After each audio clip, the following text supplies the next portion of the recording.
एका नव्या व्हिडिओमध्ये आज आपण शेकडेवारी घटकावरील उदाहरणांचा सराव करतोय। 14 व्हिडिओ आहे।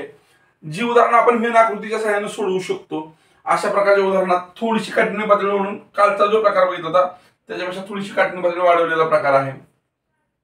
उदाहरण बघा काय सांगतंय। एका परीक्षेत इंग्रजी विषयात 70% विद्यार्थी उत्तीर्ण झाले। उत्तीर्ण सांगितलंय। 65% विद्यार्थी गणित विषयात उत्तीर्ण झाले। उत्तीर्ण सांगितलंय। पुढे काय सांगितलंय 25% विद्यार्थी दोन्ही विषयात अनुत्तीर्ण झाले। आता इथं बघा या गणिताचं अवघड कुठं बनवलंय तर इथं बनवलंय। पहिली दिलेली माहिती दोन्ही विद्यार्थी दोन विषयात सेपरेट दिलं काय सांगितलं होतं तर उत्तीर्ण झाले आणि इथं काय सांगितलं की 25% विद्यार्थी अनुत्तीर्ण झाले। जर 3000 विद्यार्थी दोन्ही विषयात उत्तीर्ण झाले असतील दोन्ही विषयात उत्तीर्ण असतील तर त्या परीक्षेत एकूण किती विद्यार्थी बसले होते। आता आपल्याला या वाक्यात आणि या वाक्यात दिलेली माहिती तर माहित आहे उत्तीर्ण झालेत पण त्याच्या आधारे आपल्याला न दिलेली माहिती माहित होते।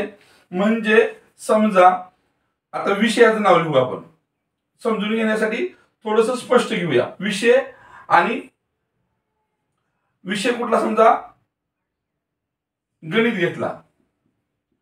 आता गणित विषयात उत्तीर्ण किती आहेत किती सांगितले त्याने आपल्याला उत्तीर्ण किती सांगितले गणित विषयात 65% विद्यार्थी उत्तीर्ण आहेत।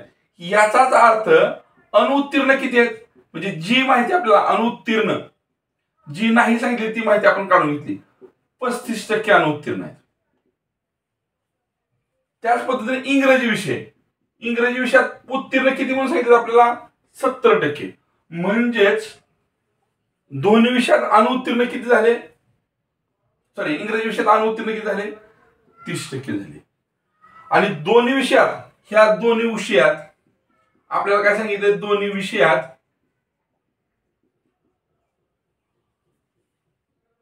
अनुत्तीर्ण किती सांगितलेत 25 सांगितलेत। दोन्ही विषयात अनुत्तीर्ण किती सांगितलेत 25 सांगितलेत। या माहितीच्या आधारे आपण आता वेन आकृती काढू शकतो। वेन आकृती काढू म्हणजे एकूण अनुत्तीर्ण किती झाले आपल्याला कळतील। एकूण अनुत्तीर्ण किती झाले काढायचं आपल्याला। दोन्ही विषयात 25% झालेत ते 25 दोन्ही विषयाच्या भागात लिहिले। हा भाग इंग्रजीचा असं गृहीत धरलं तर इंग्रजीमध्ये 30% अनुत्तीर्ण होते। ऑलरेडी इथं 5 घेतलेत म्हणजे इंग्रजी विषयात फक्त विचार केला तर किती झाले 5 राहिले। त्याच पद्धतीनं गणित विषयात 35% विद्यार्थी अनुत्तीर्ण आहेत पण इथं आपण 25 ऑलरेडी घेतले दोन्ही विषयातले म्हणजे गणित विषयाचा फक्त विचार करता किती अनुत्तीर्ण झाले होते 10%। आता सगळे मिळून अनुत्तीर्ण किती झाले हे 5 आणि 25 30 आणि हे 10 40% विद्यार्थी काय झाले अनुत्तीर्ण झाले। 40% अनुत्तीर्ण झाले आणि 60% उत्तीर्ण झाले। म्हणजे हे 3000 म्हणजे किती टक्के आता दोन्ही विषयात उत्तीर्णाची संख्या म्हणजे 60%।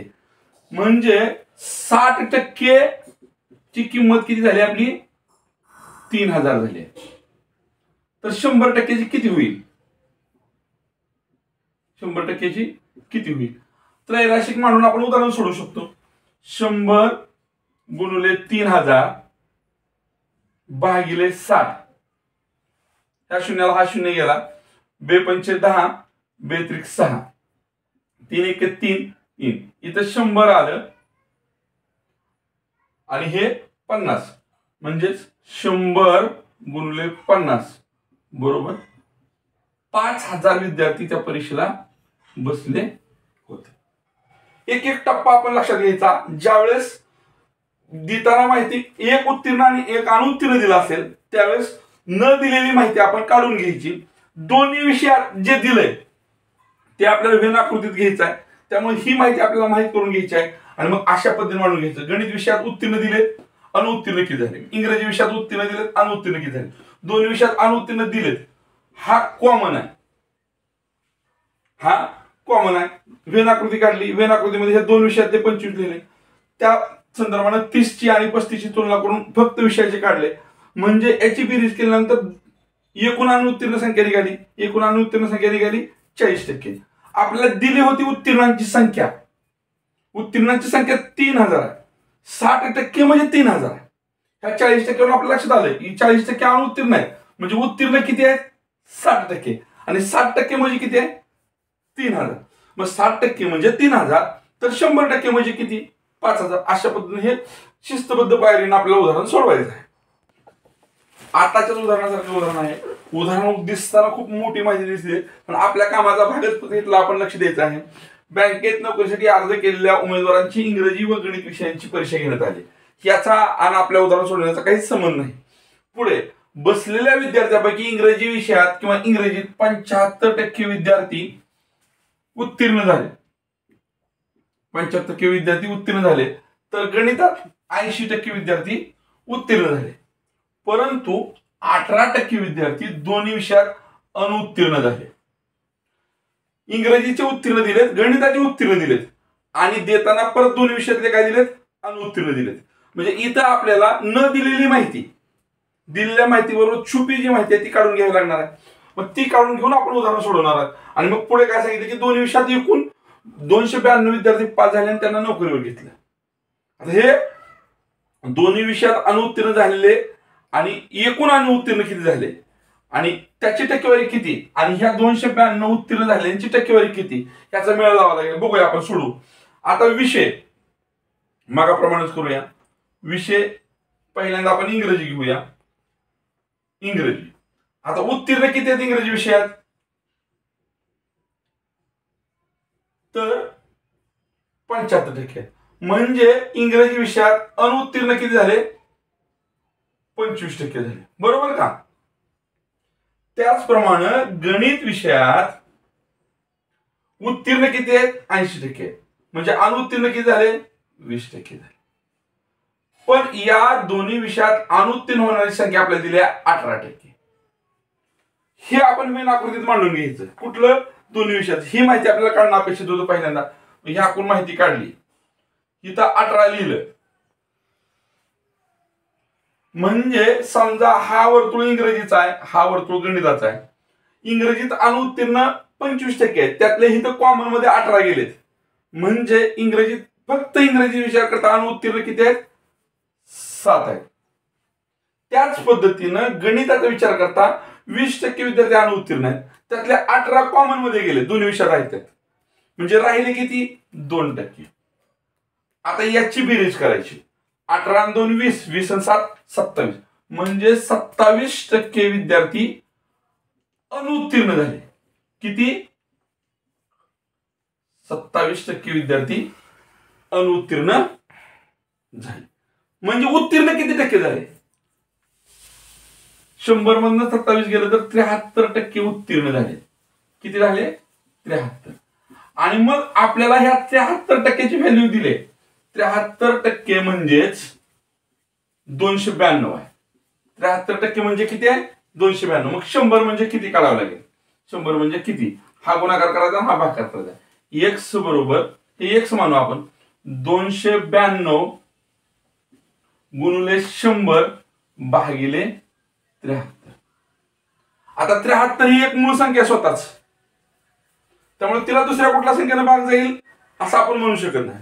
पण जर आपला गुणाकार भागाकार ह्या क्रिया नीट असतील, आपली निरीक्षण शक्ती जर चांगली असेल, तर आपलं असं लक्षात येईल बघा, ह्यातलं 7 म्हणजे हे 70 आहे, आणि ह्यातलं हे 290 292 मध्ये 280 आहे.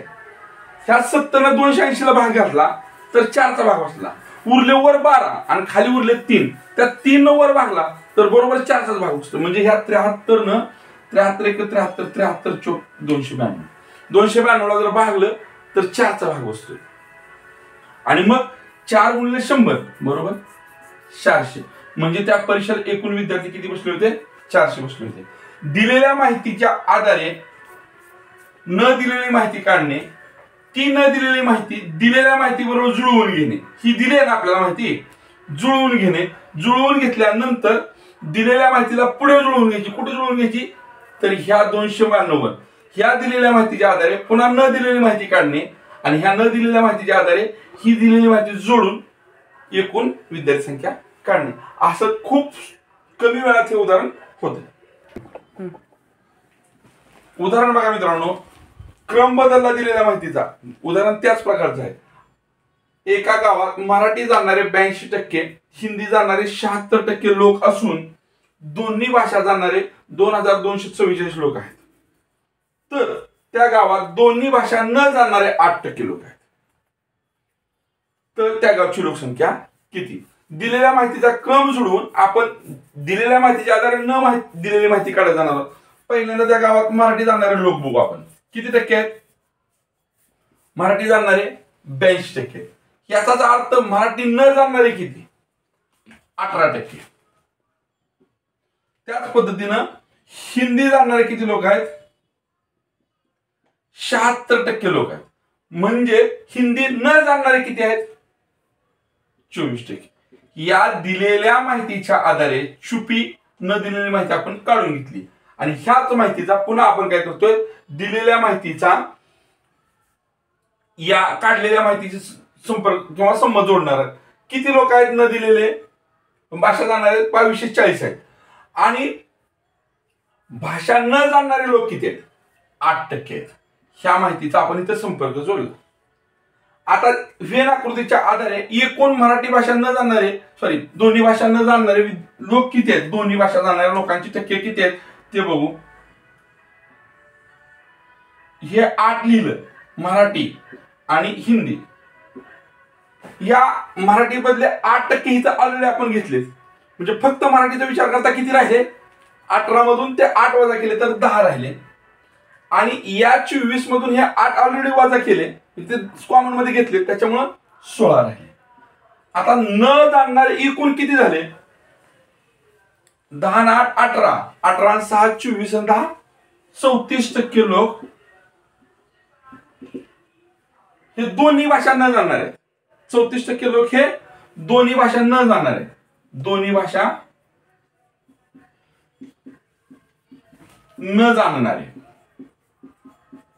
आणि पुढे काय सांगितलं आपल्या इथं दिलंय बघा, दोन्ही भाषा जाणणारे लोक 2244. आता दोन्ही भाषा जाणणारे माहित आहेत आपल्याला.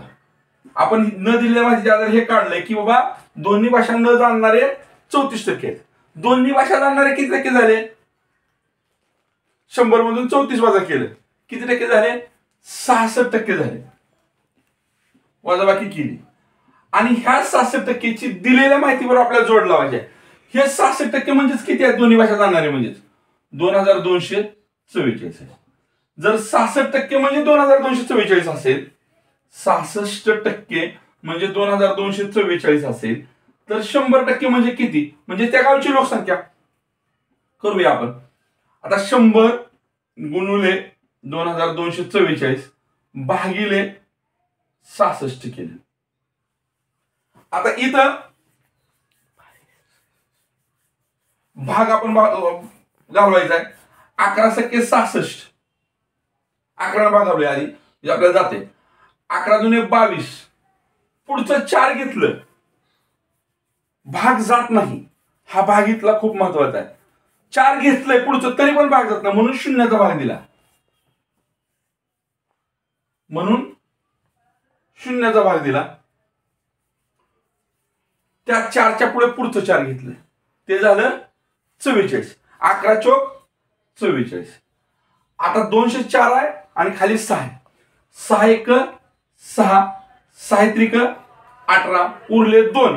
2च्या पुढे 4, 24 झालं. 6 चोक 24 म्हणजे 34 गुणिले 100. 34 गुणिले 100 बरोबर 3400. आणि मग 3400 ही 100%ची व्हॅल्यू झाली. 100% म्हणजेच गावची लोकसंख्या आणि 3400 आपल्याला पर्याय दिलाय. तिसरा पर्याय आहे आणि म्हणून त्या गावची लोकसंख्या किती आहे? 3400. आणखीन एक उदाहरण बघू आपल्या सरावासाठी. एका परीक्षेत 60% विद्यार्थी सामान्य विज्ञानात पास झाले. 65% विद्यार्थी भाषेत उत्तीर्ण झाले. 30% विद्यार्थी दोन्ही विषयात उत्तीर्ण झाले. दिलेलं सामान्य विज्ञानचं उत्तीर्णच आहे, भाषेचं उत्तीर्णच आहे. त्यामुळं आपण आपलं काम सोपं झालेलं आहे आणि दोन्ही विषयात उत्तीर्ण झाले. जर 2 विषयाच्या या परीक्षेत 484 विद्यार्थी हे दोन्ही विषयात उत्तीर्ण झाले असतील, तर परीक्षेला बसलेले एकूण विद्यार्थी किती. आता इथं बघू आपण सामान्य ज्ञान, सामान्य विज्ञान किती टक्के विद्यार्थी बसलेत परीक्षेला, पास झालेत 65% विद्यार्थी पास झालेत. परत कुठल्या विषयात, भाषेत किती विद्यार्थी पास झालेत, 60% झाले. आणि दोन्ही विषयात किती टक्के पास झालेत, हे सगळं उत्तीर्णच आहे. किती झाले दोन्ही विषयात, 30%. आता हे काढत असताना एकूण खरेच उत्तीर्ण किती झाले हे काढायचं आपल्याला. तर उत्तीर्ण झाले टक्केवारी काढण्यासाठी आपल्याला वेन आकृतीचा वापर करावा लागेल. आणि वेन आकृतीमध्ये दोन्ही विषयात उत्तीर्ण झालेले ते इथं लिहिले. जर 30% विद्यार्थी हे दोन्ही विषयात पास आहेत, तर सामान्य विज्ञान मधल्या 65 मधले इथं 30 गेले. फक्त सामान्य विज्ञान विषयाचा विचार करता किती विद्यार्थी पास झाले, 35% विद्यार्थी पास झाले. त्याच पद्धतीने भाषेचा विचार करता किती टक्के उत्तीर्ण झाले किंवा पास झाले, तर 30% झाले. म्हणजे एकूण विद्यार्थी उत्तीर्ण किती झाले, 30 30 30 30 90 आणि वर 5 95.